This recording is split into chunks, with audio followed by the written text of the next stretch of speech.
Total experience naman ng kultura ng South Korea ang bida sa pagdiriwang na ika-75 taon ng bilateral relation ng Pilipinas at ng bansang South Korea. Ang iba pang highlights sa event na ito, panoorin po natin dito. Abot kamay ang mga Korea Best Find products tulad ng food, cosmetic at amazing experience sa K-Culture Next Door Korea Festival 2024. Ang selebrasyon ay kaugnay sa 75th Bilateral Relations Celebration ng bansang Korea at Pilipinas na naglalayong palakasin ang suporta sa isa't isa. This is, of course, a milestone year because we're celebrating 75 years of friendship between Korea and the Philippines. That's why what's special about this year is that we invited not only Korean artists but also Filipino traditional performers.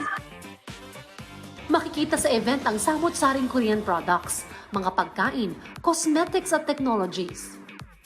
This is like one of our biggest events na napapakita natin yung kultura ng Korea and na-share natin to Filipinos because as we know, Korean culture, the Hallyu wave is really big in the Philippines. So we hope through events or grand events like this, mas napapakilala namin yung Korea, the old and the modernized one.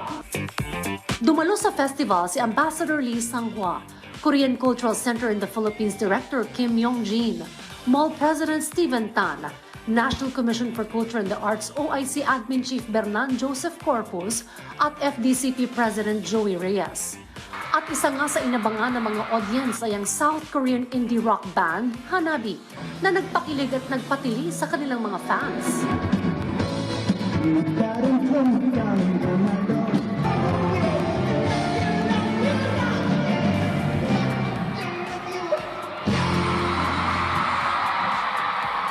So if you're a fan of Korean culture or wants to know more about Korean culture, we invite you to our future events. We're bringing Korea Festival to Cebu on June 15 and 16. We're having K-drama OST concerts also, and of course the annual Korean Film Festival in September.